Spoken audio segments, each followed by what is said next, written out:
जय गुरुदेव। एक बार स्वामी जी महाराज ने सत्संग में सुनाते हुए कहा कि हम गुरु की आज्ञा को नहीं मानते, भगवान रामायण गीता का नाम लेते हैं, उनके वचनों पर अमल नहीं करते। आप बड़े ध्यान से सुने, दूसरों की आलोचना न करें, वरना चमगादड़ और मेढक होना पड़ेगा। अगर आप रामायण मानते हैं तो आपको निंदा नहीं करनी चाहिए। हिंदू मुसलमान का अंतर न हो, ना ही जातियों का। आपका उपदेश सबके लिए होना चाहिए। यह मनुष्य शरीर आपका नहीं है, यह पंच भौतिक शरीर किराए का है। हम पाप पुण्य नहीं समझते। हमारे मन, चित्त, बुद्धि, अहंकार, इंद्रियां गंदी हो गई, अतः दूसरों को अपने समान नहीं मानते। परमात्मा ने तुम्हें मनुष्य रूपी मंदिर दिया, इसी में परमात्मा विराजमान है। जब शिव नेत्र खुलेगा तो यह रहस्य खुलेगा। शिव नेत्र महापुरुष से मिलेगा। जिनका शिव नेत्र खुला है वही तुम्हें साधना उपासना करवा कर ले जाकर प्रभु से मिला देंगे। यह मनुष्य रूपी मकान आपसे खाली करवा लिया जाएगा, तुम्हारा शरीर जला दिया जाएगा। रामायण में लिखा है कि राम ने केवट से कहा कि केवट, यह वस्तु सोना इत्यादि लो, घर जाओ, वहाँ पवित्र रहना, मैं तुम्हें भजन करने का प्रसाद देता हूँ। राम ने कहा कि अगर तुम्हें प्रेम हो जाए तो तुम अयोध्या में आया करना, भ्रम निवारण कर दिया जाएगा। तुम भरत की तरह हमारे प्रिय भाई हो। देखो, एक विचार रखना, कभी किसी से दुश्मनी नहीं। यह बात गोस्वामी जी काशी में लोगों को समझाते हैं। राम समझाते हैं कि जो मन वचन कर्म से करो वह पवित्र होना चाहिए। चंदन लगाने से पवित्रता आने की बात नहीं कही। यह और न यह कहा कि तिलक लगाना। ज्ञान और समता का उपदेश सबको राम ने किया। हम उस क्रिया को कर नहीं पाते, अतः सच्चे अध्यात्मवाद पर इन्हें खड़ा नहीं कर पाते। आगे सनातन धर्म के मानने वाले लोगों का सन 1972 के बाद 20 करोड़ नर नारियों का जागरण हो जाएगा। सन 1972 तक 20 करोड़ नर नारियों का जन जागरण हो जाएगा। मैं तुम्हें 10 दिन समझाऊं तो भी तुम सुनना चाहोगे, तुम्हारी इच्छा नहीं घटेगी। इन महात्माओं को तुम रोज ही सुनते हो, फिर इन्हें नहीं सुनना चाहते। गत वर्षों लोगों ने यहाँ के लोगों में भ्रांत पैदा कर दी। मेरा रास्ता सनातन धर्म का है और पुरातन है। यह सतयुग में था, त्रेता में था, द्वापर में था और कलयुग में भी सत्य है। परंतु तुम मांस, शराब, गांजा, भांग से बुद्धि को गंदा कर लिए हो। मगर न समझो तो इसका इलाज नहीं है। सब शरीर में अधिकारी हैं कि अपनी जीवात्मा को ऊपर के लोकों में पहुंचाओ और दुख से दूर हो। आप परमात्मा का गुणगान करें। अयोध्यावासी, सरयू तटवासी अपने अपने कमंडल और माला को लेकर यह प्रतिज्ञा करें कि सत्य, प्रेम, न्याय, सदाचार को अपनाएंगे और इनका प्रचार करेंगे।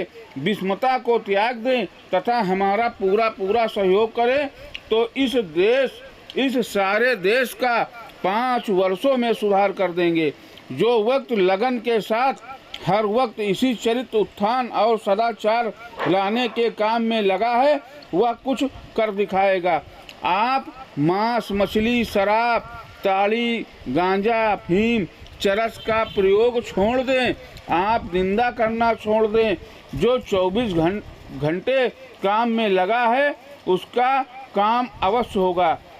दिनांक 19/9 सन 1971 से मैंने देश में धर्म प्रचार का व्यापक कार्य शुरू किया। इतने समय में 1 करोड़ लोगों को अध्यात्म और सदाचार का संदेश सुनाया। यह मामूली मेहनत नहीं है। आपको हर जगह चर्चा सुनने को मिलेगी। सभी लोग सनातन प्रेम, धर्म और सेवाओं में सहयोग दें।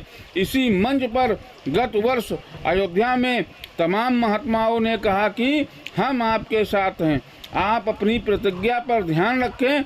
आप देश में राम राज लाना चाहते हैं, हम भी यही कार्य कर रहे हैं। एक बड़ा भयानक समय सबके सामने आने वाला है।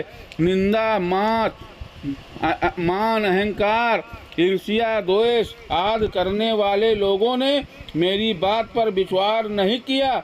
मैंने सन 54 में प्रयाग में कह दिया था कि भारत में लोग अधिकतर मांस खाने लगेंगे, नारियां भी ताड़ी, शराब आदि मादक वस्तुओं का प्रयोग करने लगेंगी, तरह तरह के व्यभिचार बढ़ जाएंगे। यदि लोग झूठ बोलेंगे, झगड़े करेंगे, अक्षय भोजन करेंगे तो उसका भावी संतान पर भी बुरा असर होगा। आगे ऐसा समय आ रहा है कि बरसात होगी ही नहीं, दुनिया में मुसलमान आपस में टकरा जाएंगे। यह कह भी दिया था कि एक भगदड़ मचेगी जिसका असर हिंदुस्तान पर भी होगा।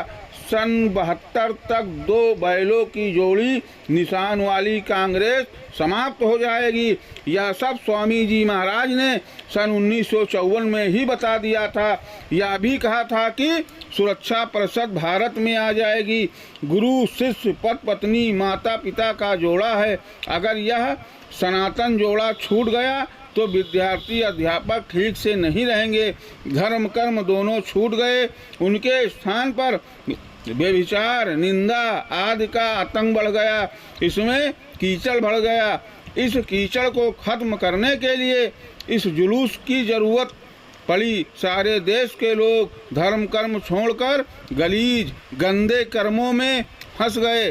अगर तुम इन्हें नहीं छोड़ते तो तुम सदाचारी नहीं कहलाओगे। मैं जब सन 70 में सुनाया कि मुसलमान आपस में लड़ जाएंगे, अतिवृष्ट होगी, तो लोगों ने कहा कि बाबा पागल हैं।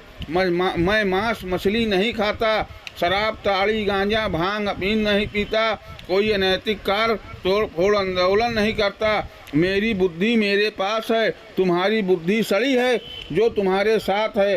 आपने देखा कि पूर्वी पाकिस्तान में तूफान आया जिसमें 5 लाख आदमी जरा सी देर में खत्म हो गए। मुसलमान आपस में लड़ गए। किसानों का गल्ले का नुकसान होने पर किसान सोचने लगे कि यह तो कोई बात जरूर है।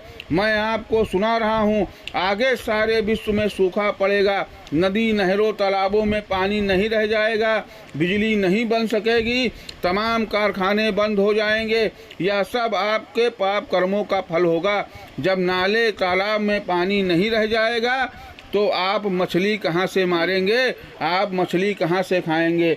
देश में अन्न की भारी कमी होगी और सारे विश्व में सूखा पड़ने से हाहाकार मच जाएगा। भयानक भुखमरी फैलेगी जिससे करोड़ों लोग मर जाएंगे। इसी समय भयानक बीमारियां चलेंगी, उससे भी तमाम लोग मरेंगे।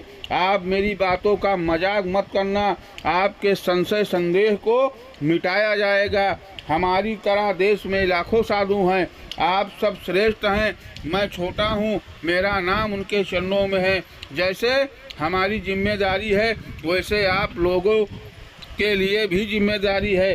साधु वेशधारी सज्जनों को सदाचार और धर्म के प्रचार में सहयोग देना चाहिए। अगर आप ऐसा नहीं करते हैं तो आपके ऊपर पाप लगेगा।